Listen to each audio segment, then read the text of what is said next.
Můj děda vždycky říkával, když se ti to nepovede poprvý, tak jsi špatně vybral.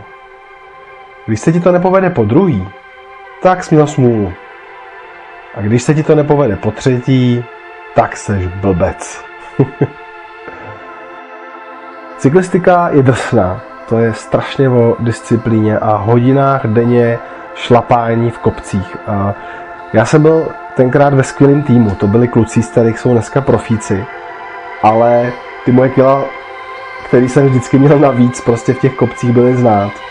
A já jsem díky tomu získal opravdu obrovskou disciplínu a nějakou schopnost prostě jako trpět, jo, nebo jet prostě fyzicky na max.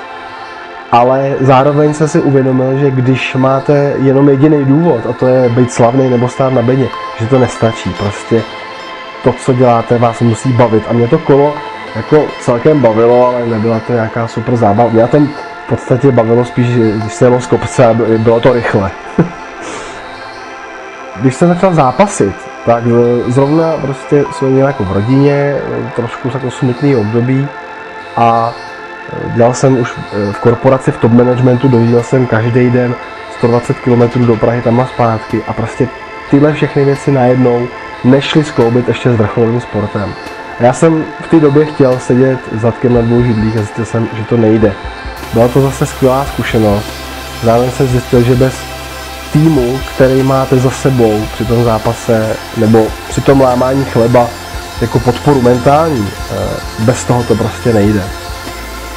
A třetí sportovní pokus už nebyl pokus, já už jsem věděl, že to už bych byl ten blbec, takže motorky už jsem bral jako hobby a věřím tomu, že tam ten talent mám, ale na to už je trošku pozdě, prostě už to není priorita, takže to byla opravdu jenom zábava.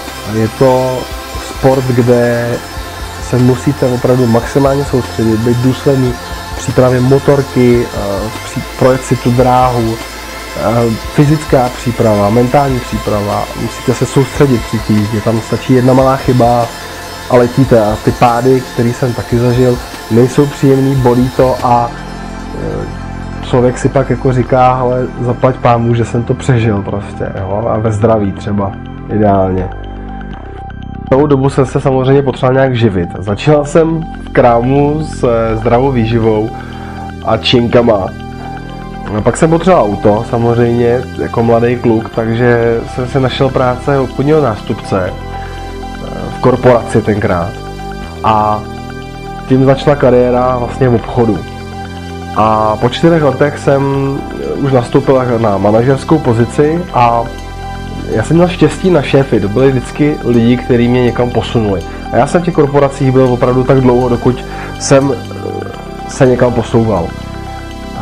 Byla to obrovská zkušenost. Já jsem měl na jednu stranu jako smůlu, že jsem vždycky nastoupil na pozici, kde se vyžadovalo, ty tady postav obchod, dej to tu dohromady a hlavně přinášej nový zákazníky. Jo? Vždycky jsem měl na úkol akvizici, hunting, jenom nový zákazníky.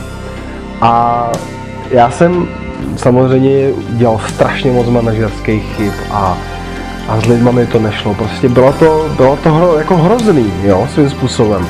Ale tahle zkušenost a to, že jsem jako pořád zkoušel nové věci a hlavně, že jsem měl kolem sebe lidi, kteří teda jednak ten tým měl většinou se mnou vždycky trpělivost a zároveň ty lídři, od kterých jsem se učil, tak opravdu mě pomohli.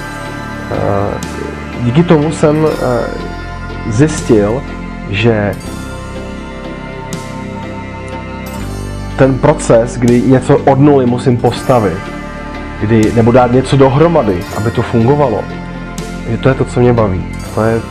Tam je challenge, tam to znamená, že se musíte samozřejmě někam posunout i vy, něco se nového naučit. A zároveň mě vždycky bavilo jako pomáhat lidem, motivovat je, sdílet věci a zjistil jsem, že až když to budu dělat pro firmy externě, tak to padne na úrodnou půdu. No a já jsem se postupně takhle samozřejmě dostal do komunity podnikatelů, což jsou lidi, kteří hledají ne problémy, ale možnosti, jak věci řešit, jak věci posouvat. Mají obrovský drive, jsou inspirující vlastně zjistil jsem, že to jsou lidi, mezi který patřím, nebo kde se cítím opravdu jako, že tady jsem doma. A samozřejmě to souvisí se světem startupů, inovací, investicí a vlastně to investovat svůj čas, energii, veškerý svý já do ambiciozních, zajímavých projektů, hlavně do lidí, kteří zatím stojí, kteří mají drive, jsou odvážní a chtějí se posouvat, zajímá je feedback, chtějí nějakým způsobem něco na tomhletom světě změnit, pomoct lidem a udělat tady to místo, kde žijem, lepším místem. Tohle ta práce, to je úžasné. A samozřejmě, když investujete někde čas a s někým bojujete každý den, tak z toho vznikají i vztahy, vznikají z toho přátelství. A časem do toho můžete sami investovat peníze a prostě podílet se na vzniku něčeho úžasného. Všechny ty mý sporty a ty faily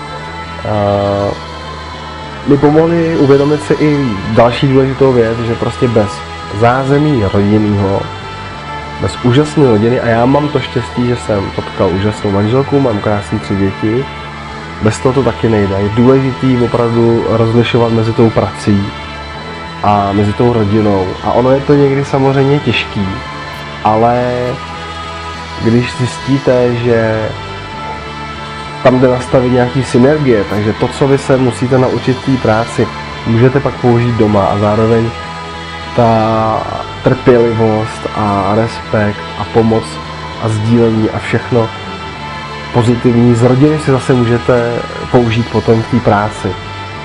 Takže je to úžasný a já pracuju s úžasnýma lidma, všichni mý zákazníci a partneři a startupy, který mentoruju. Je to prostě dobrodružství, který nikdy nekončí. A ono se říká, když máte talent, tak je vaší povinností ho využít. Jo? A je hřích to neudělat.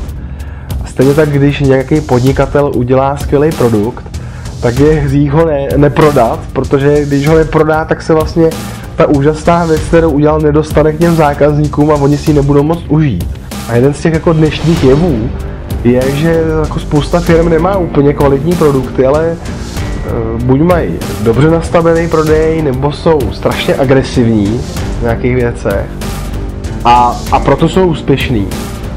A to je hrozná škoda, že naopak pak ty firmy, které mají hodně dobrý ty produkty, nebo špičkový, a kde dělají opravdu lidi, kterým na těm zákaznicích záleží, že jenom proto, že nemají třeba nastavenou nějak dobře obchodní strategii nebo nějakou určitý penzum věcí, prostě neví, jak se dělá, tak pak neuspějou. A pak se to k těm lidem nedostane. A tohleto já samozřejmě chci pomoct taky změnit, protože si myslím, že je to hodně důležitý. Nejlepší na tom je ta příležitost být s lidma, který opravdu za něčím jdou, který něco chtějí změnit a moct se nějakým způsobem na tom podílet.